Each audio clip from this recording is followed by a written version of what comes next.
Prensa con Gustavo Alegret. Espera que hoy Donald Trump vete la resolución del Congreso que rechazó su emergencia nacional. ¿En qué terminará esto?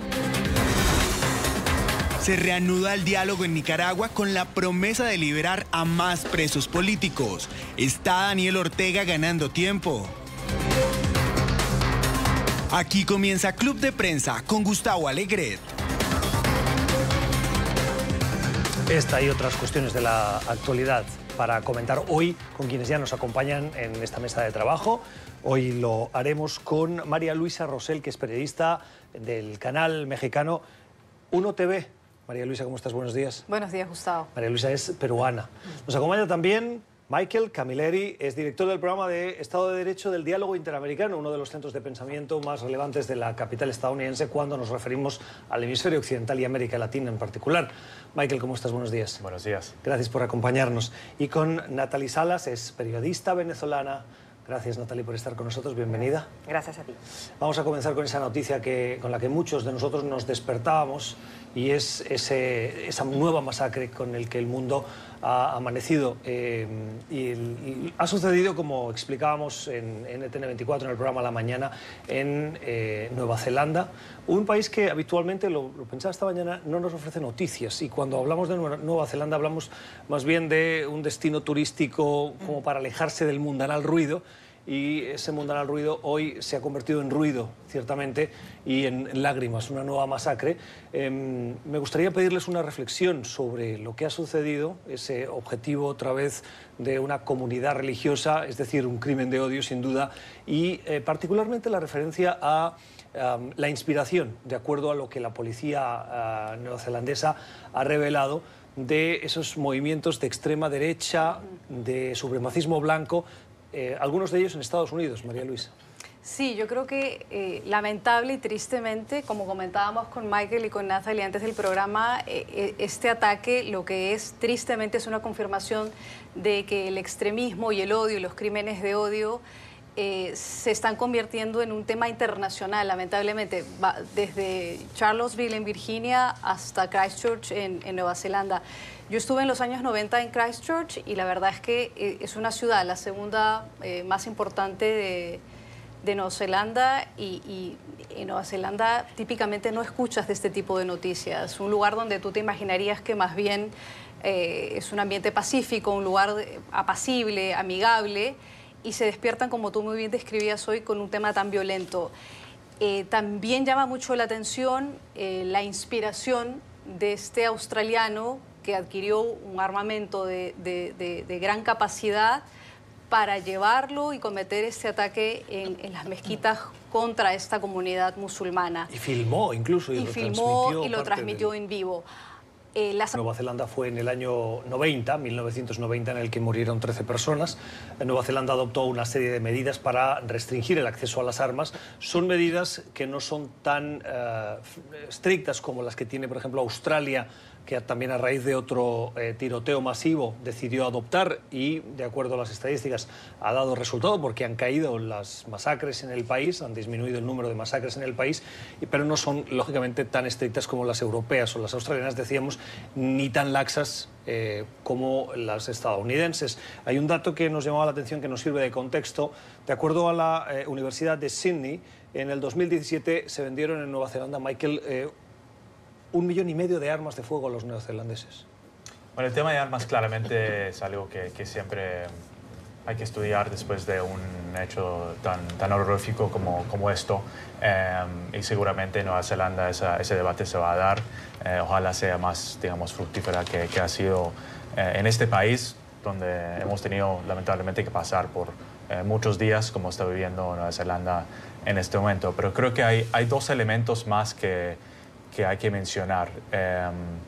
Uno es claramente, como menciona María Luisa, un creciente ideología de extrema derecha que siempre ha existido, obviamente, pero que ahora se potencia, digamos, con las redes sociales y se tiende a internacionalizarse. Así que y hoy tenemos el ejemplo de un australiano en Nueva Zelanda inspirado por hechos como la masacre en una iglesia afroamericana en Charleston, South Carolina, haciendo un hecho similar.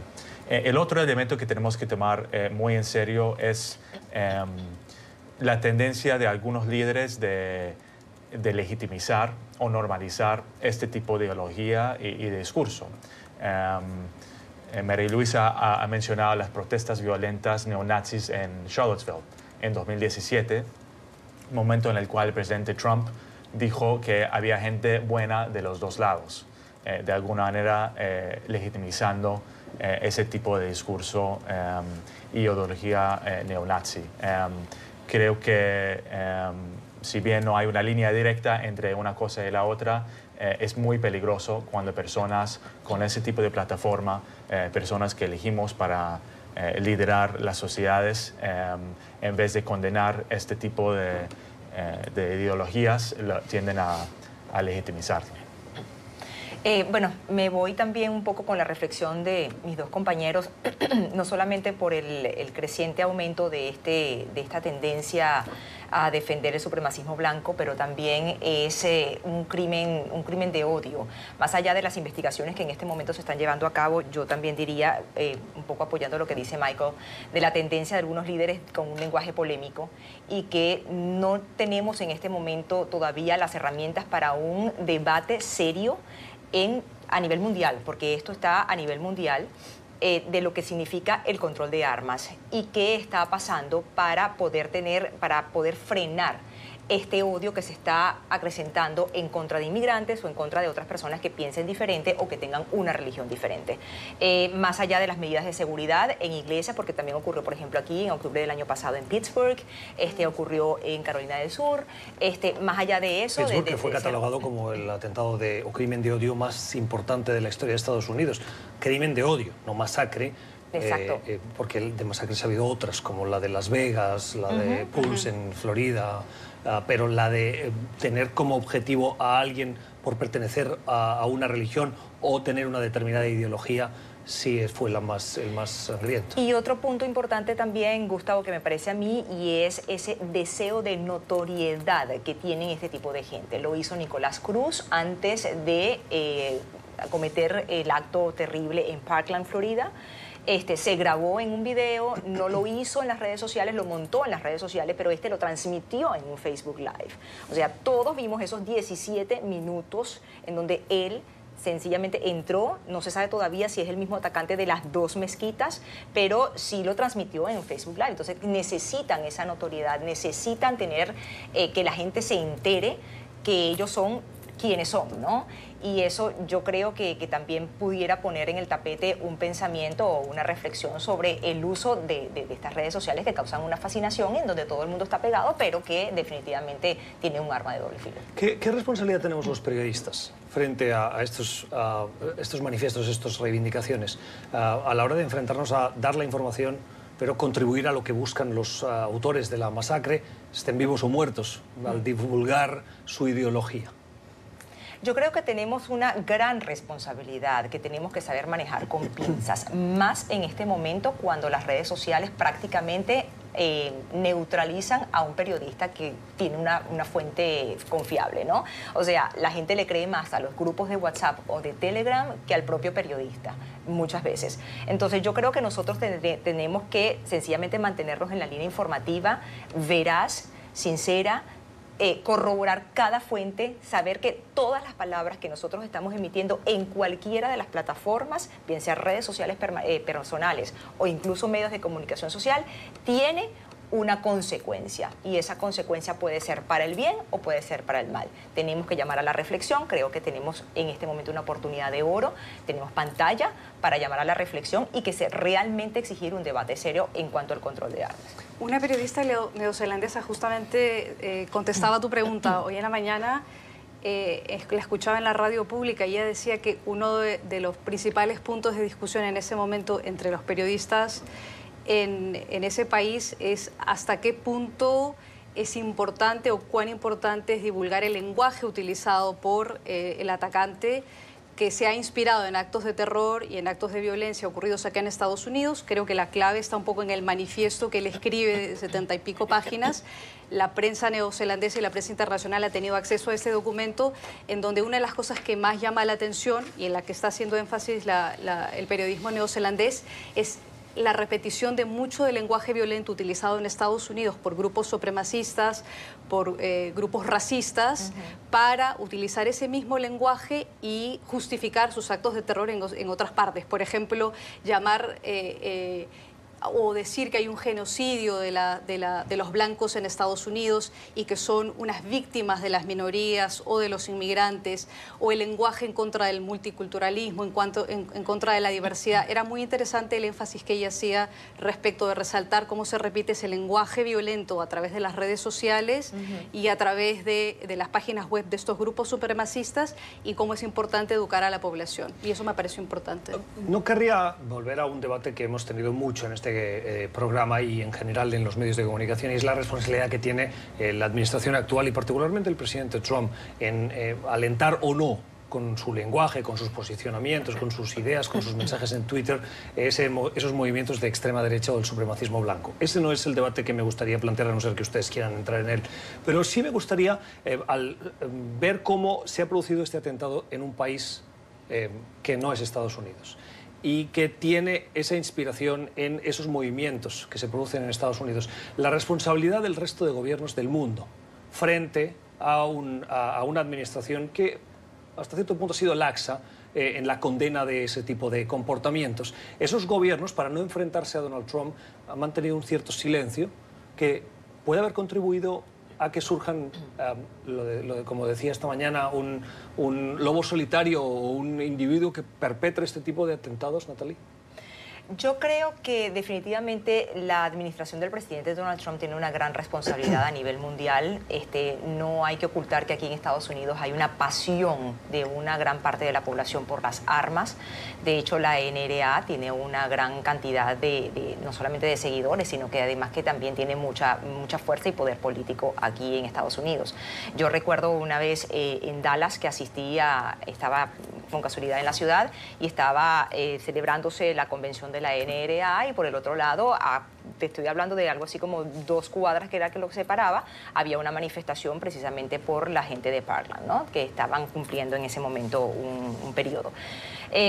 Yo siento que nuevamente volvemos otra vez, queda de todos los seres humanos, no solamente dejarle las cosas porque estamos como acostumbrados a que, bueno, son los presidentes o son los líderes mundiales los que tienen que hacer las cosas. No, somos nosotros mismos en nuestra propia casa, con nuestros propios hijos, con nuestra propia familia. Tenemos que desarrollar un debate serio y hacer entender, porque otra de las cosas que estábamos viendo, esto parecía un juego de video. Tú ves el video del Facebook Live y él se sentía en un juego de video en donde casi que podía comprar vidas. Esa es una cosa impresionante que yo creo que... Sí, una de las medidas que tomó y que fue muy aplaudido el presidente Trump cuando se produjeron los primeros atentados, masacres bajo su presidencia, fue la de llamar a una mesa como parte de una estrategia amplia de personas vinculadas a la industria del entretenimiento, del juego, del cine, pero también de los videojuegos, para analizar hasta qué punto ese hiperrealismo que los adolescentes ven, tienen y pueden sentir en esos juegos violentos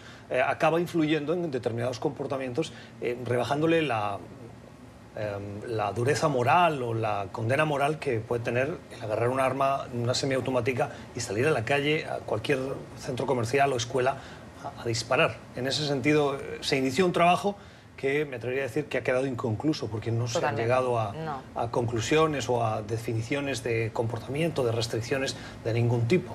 Michael.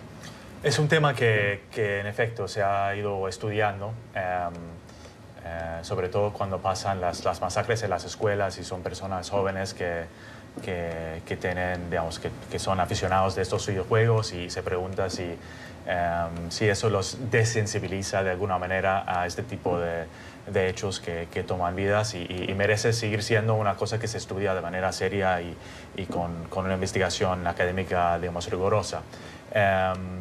Yo creo que la pregunta sobre qué pueden hacer los otros líderes del mundo para sensibilizar al presidente Trump es importante. También es importante hacer esa pregunta a sus aliados políticos aquí en Estados Unidos. ¿Qué han dicho los republicanos en el Congreso, por ejemplo, ante algunos de estos discursos del presidente Trump que son, de alguna manera, incitan el resentimiento, hasta el odio contra los inmigrantes y en sus eventos políticos, por ejemplo, incluso contra la prensa, ¿no? Llamando enemigo del pueblo a la prensa, y tenemos un aumento ciertamente en las amenazas a miembros de la prensa. Así que creo que hay un papel, una responsabilidad de las personas que rodean al presidente, tanto fuera del país, sus pares en otros países, pero también aquí en Washington. Precisamente en un reciente evento que se producía en el Diálogo Interamericano, que NTN24 era medio asociado, una de las periodistas comentó, una periodista que trabajaba en la cobertura del trabajo de la Casa Blanca, en el seguimiento a Donald Trump, como por primera vez en décadas, me parece que textualmente lo dijo así, periodistas de grandes cadenas, particularmente de CNN, se han visto obligados a tener guardaespaldas cuando siguen al presidente en meetings de sus seguidores. No sé si muchos de ustedes han asistido a un meeting, pero cuando uno llega al meeting puede llegar un par de horas antes y convive con los que asisten al meeting para ver al candidato. El periodista simplemente toma constancia de lo que está sucediendo y puedes interactuar con ellos mientras suena música y se va llenando. Es en ese periodo previo al evento en el que algunos han sufrido amenazas, insultos, rechazo, críticas, y cuando hacen pasos diciendo, bueno, estamos a la espera de la llegada del candidato, aparecen carteles detrás amenazantes. E incluso durante los eventos el presidente Trump hace referencia y obliga, de una manera natural, por ser el líder del evento, a que la gente se gire y apunte a los periodistas que están ahí, los abucheen, los insulten, como parte del espectáculo político que cruza, no sé si estaríais de acuerdo, las líneas de lo que tiene que ser el periodismo y la política y el evento en sí. Totalmente, totalmente. Eso lo vivimos también nosotros muchísimas veces con Chávez, con Hugo Chávez en Venezuela, en donde él señalaba a un periodista en particular o a un medio en particular. A mí, yo trabajaba en aquel momento en un canal de televisión en Venezuela y me llegaron a decir, no, a ella no le declares porque el presidente Chávez dice que ellos son malos. Ellos son malos, ¿no? O sea, que uno empieza a hacer como casi que empiezan a rechazarte en la sociedad precisamente porque, como tú dices, él como líder natural estaba de alguna manera sembrando esa semilla. Y sí, un poco lo que dice Michael, las palabras del presidente Donald Trump, de hecho, en este momento con el tema de la emergencia y el tema de la construcción del muro, lo que señala es que son inmigrantes ilegales, que son los que traen la droga, traen los crímenes, traen todo, y señalan directamente a esos inmigrantes ilegales, cuando este país tiene una gran cantidad de personas que no necesariamente pasaron por la frontera, que se han quedado ilegales posteriormente, pero entraron con una visa, por ejemplo, pero que están aportando también al país. Como en todo, hay los buenos y hay los malos. Eso ocurre en todas las áreas de la vida. En cualquier caso, para no desviarnos del tema, porque creo que los oyentes os pueden decir, hoy estábamos hablando de un atentado, una masacre en Nueva Zelanda, y ustedes han derivado el debate al presidente Trump, que no tiene nada que ver, al menos directamente, en cuanto a la inspiración y las derivadas, pues podríamos, ¿no? Pero hay que decir que esta mañana la Casa Blanca, y tanto el presidente como el comunicado de la portavoz de la Casa Blanca, han sido, María Luisa, extremadamente claros en la condena de cualquier violencia y en apoyo y solidaridad con el gobierno neozelandés. Sí, sin duda es un hecho condenable y no sorprende que el gobierno de Estados Unidos lo condene, pero yo creo que vale en este momento la oportunidad para la reflexión de lo que significa realmente condenar todos los actos de violencia que ocurren en Estados Unidos. Y como bien señalaba Michael hace un momento, el presidente de Estados Unidos ha quedado corto en condenar a quienes han cometido actos de violencia muy similares aquí en Estados Unidos. ¿Cerramos? ¿Algún comentario? ¿No? ¿Estamos bien? No. Sí, vamos a hacer entonces una primera pausa. Al volver, precisamente hablaremos del presidente Trump, que va a cumplir la promesa de vetar, y se espera que sea hoy, esa resolución del Congreso de las dos cámaras, incluida el Senado, en el que tiene mayoría los republicanos, que hasta 12 votos republicanos se sumaron a los demócratas para decirle al presidente no que no hay emergencia nacional. Lo que le dijeron es que usted como presidente no puede tomar funciones que no le corresponden, y lo que le dicen los legisladores es que hay límites para el presidente. Ya vamos. Seguimos en esta mesa de trabajo con Natalie Salas, con Michael Camilleri y con María Luisa Rosell, conversando sobre la actualidad, una actualidad que hoy muy probablemente pasará por la sala oval de la Casa Blanca, donde se espera que el presidente firme el primer veto de su presidencia. Lleva 2 años, los presidentes tienen esa prerrogativa, vetar leyes que no les parecen que son las más adecuadas, a pesar de que las haya aprobado el legislativo, el Congreso. En este caso, el Congreso lo que le ha dicho es que la emergencia nacional que ha decretado, por lo cual el presidente busca fondos para construir su muro, no aplica. Porque, de acuerdo a lo que dice la Constitución, es el legislativo, es decir, el Congreso, el que le ofrece los fondos al Ejecutivo, al presidente y a la Administración para desarrollar las políticas. Y probablemente el presidente las distribuye en función de las prioridades políticas que él tenga. Pero es el Congreso el que autoriza ese presupuesto y el Congreso no le dio los fondos que quería para el muro. El presidente recurrió a la emergencia nacional, María Luisa, y consiguió esos fondos. El Congreso ha dicho, no, esa prerrogativa es nuestra, no suya. La narrativa de la Casa Blanca está insistiendo en que este es un debate sobre fronteras abiertas, permisividad de los demócratas, cuando el debate que hay sobre la mesa es, ¿se ha excedido Donald Trump apelando a la emergencia nacional para conseguir los fondos que no le da el Congreso? Pues el Senado le ha dado la respuesta al presidente y ha rechazado rotundamente su propuesta.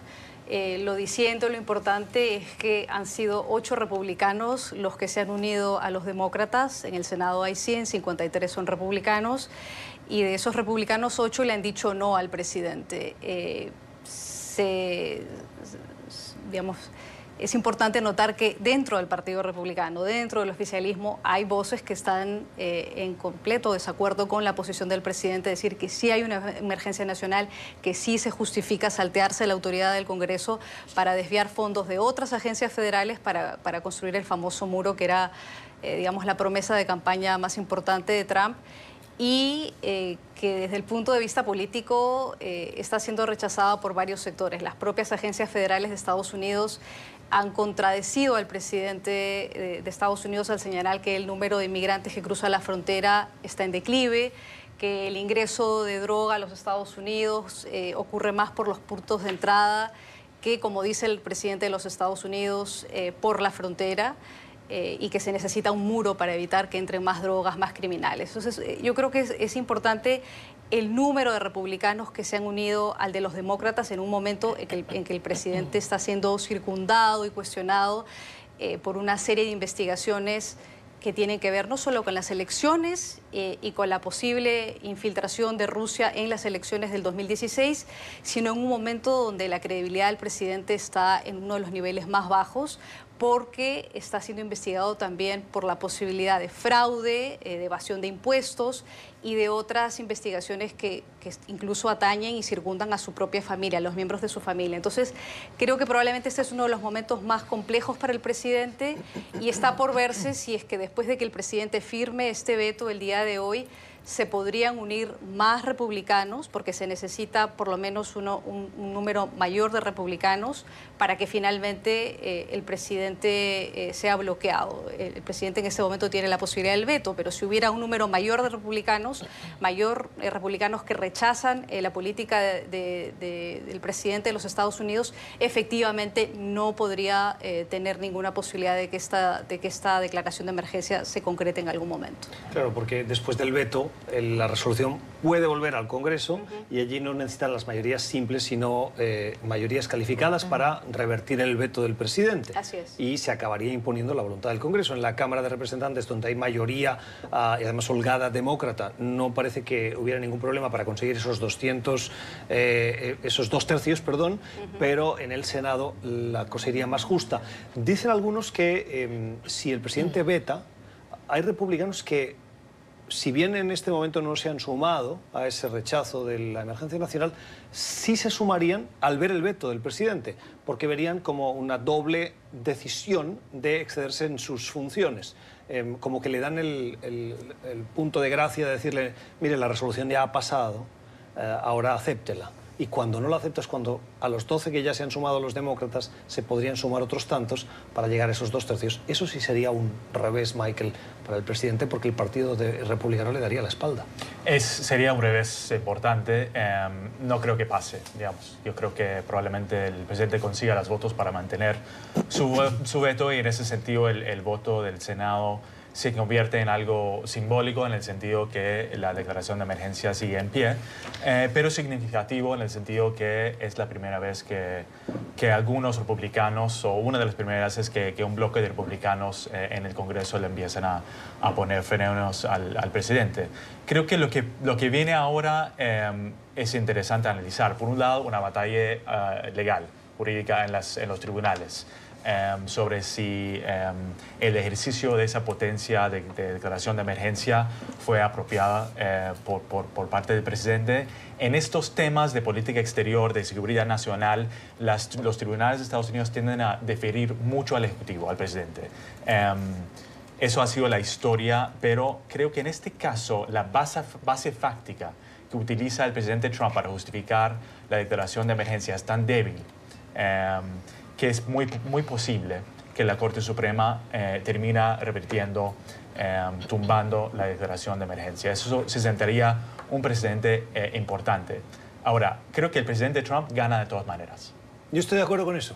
O queda con su muro, queda con su plata para el muro, o gana un enemigo que ya, digamos, a veces tilda contra los tribunales, que le ponen frenos, que en el tema de la prohibición de musulmanes, por ejemplo, al inicio de su administración, digamos, los tribunales en varios momentos le han puesto obstáculos a su agenda, y eso le conviene en términos políticos, y pensando en una campaña del año que viene, le podría venir muy bien que los tribunales le dicen que no puede tener su plata para el muro. Incluso si el Congreso revierte.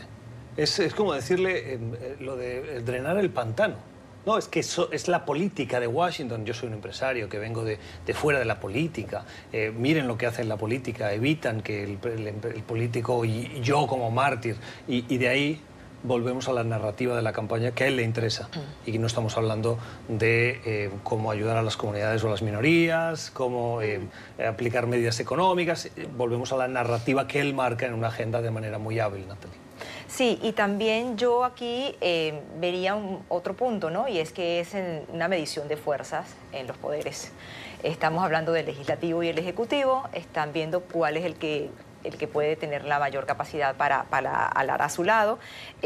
También el revés de estos 12 que la prensa coloca como republicanos rebeldes porque se le voltearon al presidente Donald Trump, más al presidente Donald Trump. O sea, no estamos hablando de cualquiera, es Donald Trump. Pero entre esos que se voltearon está, por ejemplo, Marco Rubio. Entonces, a eso iba. Pero fíjate una cosa, ¿cuál es la excusa que ellos dan? Es porque esto pudiera abrirle el camino a futuros presidentes que pueden ser demócratas para hacer lo que les dé la gana, básicamente, ¿no? Entonces, en ese caso, o sea, no es que tengo el temor o no planteo si estoy de acuerdo o no por la emergencia porque los argumentos del presidente son vagos, sino porque cualquier otro más adelante, siendo demócrata, puede hacer lo mismo. Es un poco la barrera, ¿no? O el juicio, ¿no? de valor, claro, aquí. Tomando en cuenta también, perdón, que el presidente Donald Trump es de los que incluso le quita su apoyo. Vamos a ver cómo va a ser entonces ahora la relación Marco Rubio con Donald Trump, tomando en cuenta, por ejemplo, no sé si recordarás las pasadas elecciones legislativas, aquellos candidatos republicanos que no aceptaron el apoyo de Donald Trump, él lo señaló directamente y dijo, bueno, perdiste porque yo no te apoyé, ¿no? Entonces, de alguna manera, aquí hay un juego de egos en donde todavía no tenemos un argumento claro para la construcción del muro y para la emergencia nacional, pero hay una lucha de poderes que parece a veces hasta un tanto infantil entre el Ejecutivo y el Legislativo, y por supuesto el Judicial va a meterse cuando tenga que decir sobre la emergencia. Y creo que ahí está el cálculo de los republicanos. Mis compañeros ya lo señalaban, es que se podría sentar un precedente, creo que Natalie lo decía hace un instante, en que cualquier otro presidente o un Congreso controlado por demócratas podría decir si se justifica el argumento de que un presidente declara una emergencia, por ejemplo, en el tema del porte de armas en Estados Unidos. Creo que Nancy Pelosi fue una de las primeras en advertir a los republicanos cuando se presentó la propuesta de la declaración de emergencia por parte de la Casa Blanca de Trump, decir, ojo, ustedes están abriendo una puerta que quizás no quieren abrir, porque nosotros podríamos argumentar que también se justifica el hecho de una declaración de emergencia en algo que sí es una emergencia, que es la proliferación de armas en Estados Unidos. Así que yo creo que el cálculo del balance de poderes en Estados Unidos está en juego en este momento, en este debate. Solo para precisar el punto, el acuerdo al que trataron de llegar algunos republicanos con el presidente fue precisamente darle el voto, digamos, el respaldo a esa declaración a cambio de unas modificaciones de la ley para evitar que en el futuro un presidente demócrata podrían hacer lo mismo en el tema de control de armas o cambio climático, los temas, digamos, que motivan a los demócratas. Así, y el presidente rechazó este tipo de acuerdo o intercambio. Vamos a hacer una nueva pausa en el Club de Prensa de hoy. Al volver vamos a hablar de 3 iniciativas que han surgido en el Congreso para seguir poniendo presión diplomática al gobierno de Nicolás Maduro y, por otra parte, las declaraciones que recoge la BBC de una entrevista que le hacen al considerado presidente encargado de Venezuela, Juan Guaidó. Seguimos en nuestra mesa de trabajo y les invito a conversar sobre Venezuela. Antes de irnos a la pausa les decía que Juan Guaidó ha ofrecido una entrevista al canal de noticias británico, la BBC, y dice, entre otras cosas, que ninguno de los organismos de seguridad que controla hoy Nicolás Maduro, que controla el gobierno, se ha atrevido a apresarme. Es decir, asegura que el gobierno y los organismos estos de seguridad lo que tienen es miedo a los venezolanos, al pueblo venezolano. Natalie, ¿no se han atrevido o no han querido? Yo creo que pueden hacerlo. Es algo que yo creo que lo ha esperado muchísima gente. No es que lo ha deseado, lo han esperado, puesto que ya han habido amenazas. Hay una orden establecida. Tarek William Saab, fiscal de Venezuela, ha señalado incluso que este delito del haber violado la prohibición de salida del país no ha prescrito. En este momento yo creo que no se han atrevido a hacerlo. Juan Guaidó ha demostrado que tiene una gran cantidad de países aliados que realmente han dado la cara fuerte por el movimiento que él está impulsando en esta oportunidad de la reestructuración de la democracia en Venezuela. Ahora bien, yo creo que definitivamente las amenazas van a continuar, el peligro sigue inminente, no solamente contra la figura de Juan Guaidó y su familia, pero si no la pueden con él es algo así como que me desquito con los venezolanos, ¿no? De alguna manera. Entonces, y eso es lo que hemos estado viendo, me desquito con los venezolanos, mandando a los colectivos y abiertamente incitándolos a que vayan a la resistencia, porque esas fueron las palabras de Nicolás Maduro.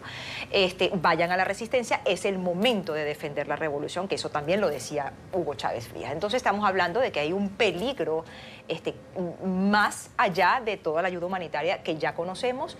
Es un peligro inminente de cómo estas personas pueden manejar a sus civiles armados que tienen el control de las armas. Recordemos incluso que la ministra de Asuntos Penitenciarios, Iris Varela, salió fotografiada con las personas que estaban en Cúcuta, del otro lado, en Ureña. Cuando el 23 de febrero intentaron ingresar la ayuda humanitaria, ella estaba ahí presente y salieron... las versiones vieron de que sacaron a los presos, pues a los llamados pranes, que son como los jefes de las cárceles, los sacaron también a la calle. Entonces yo creo que... Un militar, cuando desertaba, uno de nuestros periodistas en la frontera en esos días, le acompañó en el trayecto hasta llegar al territorio colombiano y decía, la instrucción es sacar a los colectivos y sacar a los presos para reprimir. No, y para masacrar. Decía, la orden es masacrar al pueblo. O sea, ya vemos que no se están con tintas medias y en cualquier momento pudieran, yo no diría que apresar a Juan Guaidó, pero sí pudieran intentar algo más, pues. María Luisa. Sí, yo creo que en Venezuela claramente hay un escenario lamentablemente con proyecciones a convertirse en mucho más violento. Estamos viendo en Venezuela cosas que no nos habíamos imaginado. La desesperación de la gente viendo, por un lado, a un Nicolás Maduro dispuesto a todo, sabe que no cuenta con el 100% del apoyo de las Fuerzas Armadas, entonces hace un llamado a los colectivos a que saquen las armas y se enfrenten.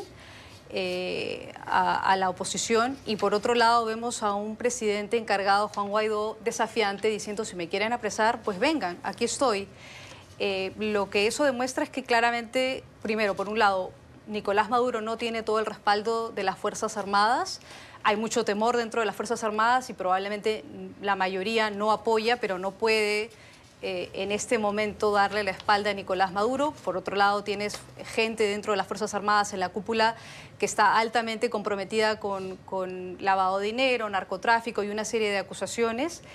Y por otro lado, por supuesto, la gran incertidumbre de qué va a pasar en los próximos días, aun cuando el presidente tenga el respaldo de la comunidad internacional. Evidentemente los venezolanos cada día sufren más las carencias de la falta de agua, de las condiciones tan difíciles en las que se encuentran en este momento. Así que está por verse cuál va a ser el desenlace, ¿no? Una situación, la de Venezuela, que vamos a seguir aquí en NTN24. Les propongo que cambiemos de asunto. En las últimas horas ha habido nuevas noticias que nos llegan de ese enésimo intento de diálogo en Nicaragua, la Alianza Cívica, que engloba las voces de la diversidad de la oposición, jóvenes, estudiantes, empresarios, sociedad civil en general, sindicatos, y una promesa que llega de Daniel Ortega, que dice que está dispuesto, en forma de promesa, de momento, a excarcelar a otro centenar de presos, Michael, y a estar dispuesto a también avanzar elecciones. De momento forma parte de ese lenguaje no escrito para que las conversaciones no se detengan. ¿Está ganando tiempo? ¿Hay que creer a Daniel Ortega? Pues hay que probar, ¿no? Hay que poner a prueba su voluntad realmente de negociar con seriedad. Yo lo recibo con buena noticia que el diálogo se retoma y que las personas se liberan, obviamente, si bien muchos de ellos siguen en procesos y esas liberaciones deberían ser, digamos, definitivas. Lo que ha conseguido ya es dividir a la oposición. Bueno, tenemos muy claramente el presidente de Venezuela, en que Nicolás Maduro ha utilizado muy efectivamente este tipo de diálogo para ganar tiempo, para dividir su oposición, incluso para dividir a la comunidad internacional en algunos casos. Así que creo que hay que tener obviamente mucha cautela en estas situaciones y pedir precondiciones y muestras de voluntad muy concretas, como sería la liberación de presos políticos, pero digamos la salida negociada, pacífica, democrática es la solución idónea de la crisis que enfrenta Nicaragua, y hay que ponerla a prueba.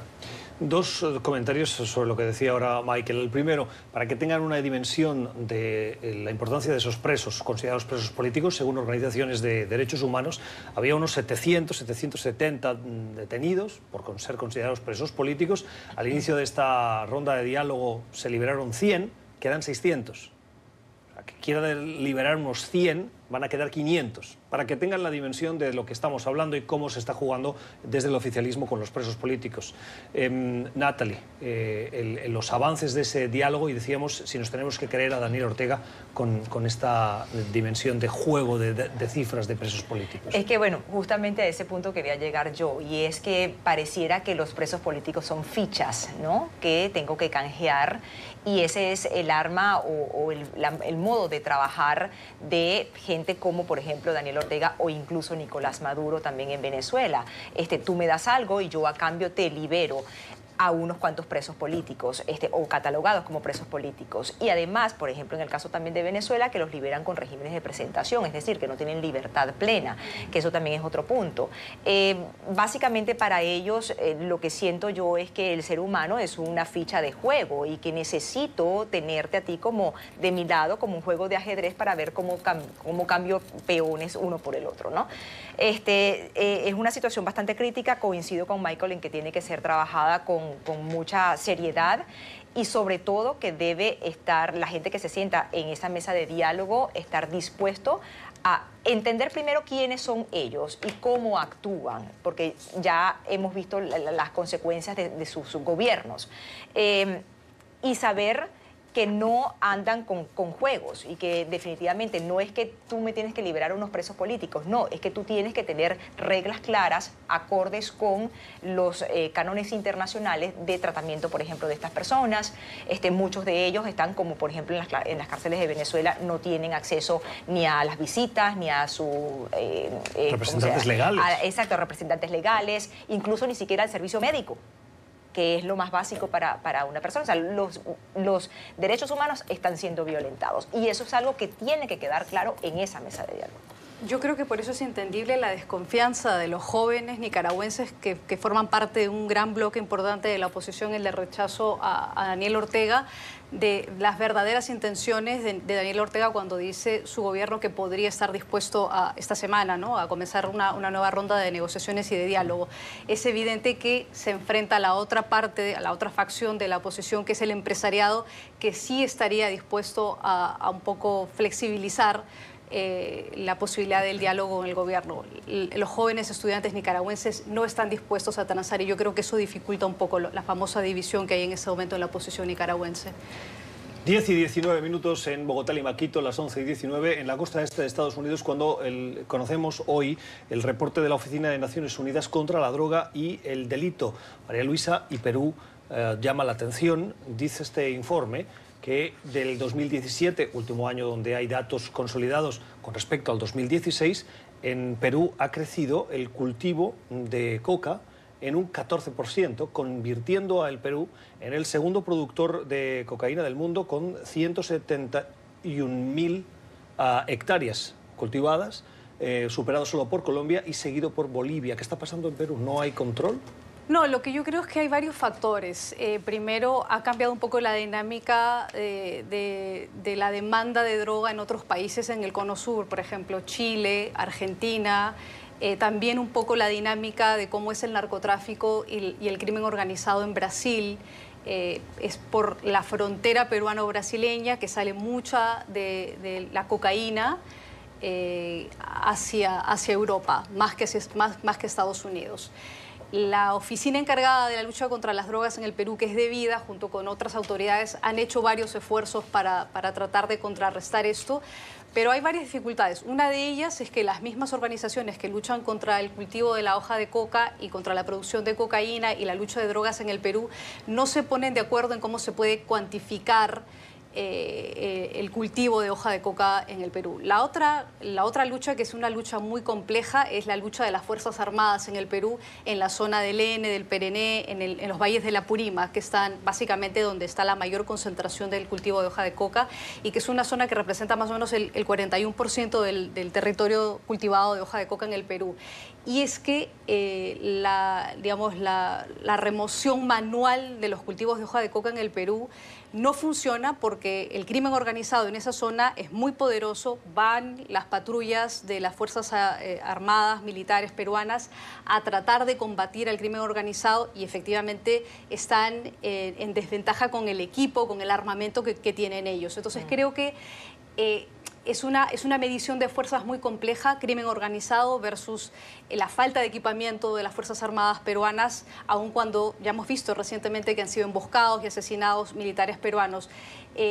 Yo creo que es muy difícil tácticamente para los militares peruanos ganar esa lucha de las drogas en el Perú. Michael, brevemente. Lo interesante y lo preocupante es que en el pasado crece el cultivo de coca en Perú, por ejemplo, cuando baja en Colombia. Ese famoso efecto globo. Pero últimamente en Colombia se ha disparado el cultivo de coca y a la vez parece que está creciendo también en el Perú, el cual parecería indicar que hay un creciente demanda para cocaína y habría que trabajar, digamos, de ese lado en reducir la demanda.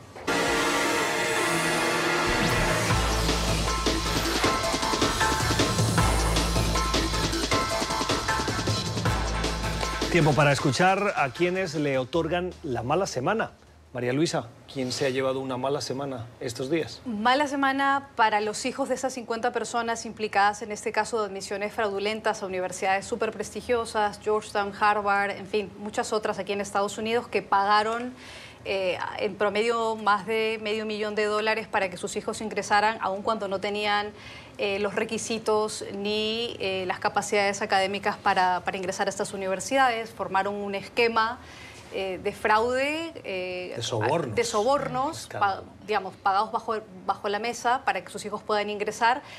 Muy triste para ellos porque muchos de ellos no sabían de esto. Están implicadas gente de la banca, gente que trabajaba en diferentes industrias y gente también muy conocida de Hollywood.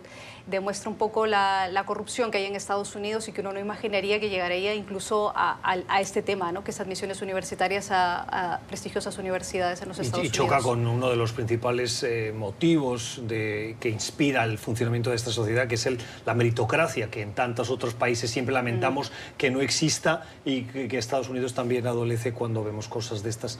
Pero al menos hay una parte positiva, es que la justicia funciona. El FBI fue el que hizo la revelación. Michael, mala semana. Mala semana para Paul Manafort, ex jefe de campaña de Donald Trump, que fue sentenciado a más de 7 años de prisión. Y peor noticia aún es el anuncio de nuevos cargos en el estado de Nueva York contra él. Las condenas federales sí pueden ser indultadas por el presidente Trump y claramente los abogados de Manafort están jugando con esa carta, pero esos cargos nuevos estatales no pueden ser indultados. Mala semana, Natalie. Muy mala semana, los venezolanos, reponiéndose del apagón de más de 4 días en Venezuela. Si bien ya el servicio eléctrico se ha restituido en gran parte de Venezuela, es intermitente, o sea, va y viene, pero sobre todo los servicios que van junto con el poder, la electricidad, que es, por ejemplo, el servicio de agua. Hay gente que tiene de repente media hora de agua en la mañana, media hora de agua en la tarde. Hay gente que no tiene. ¿Esa restricción está vinculada a los apagones, a la ausencia de servicio eléctrico? Ya había una restricción escalonada, pero en este momento se acentúa porque hay que empezar a engranar de alguna manera todos los motores.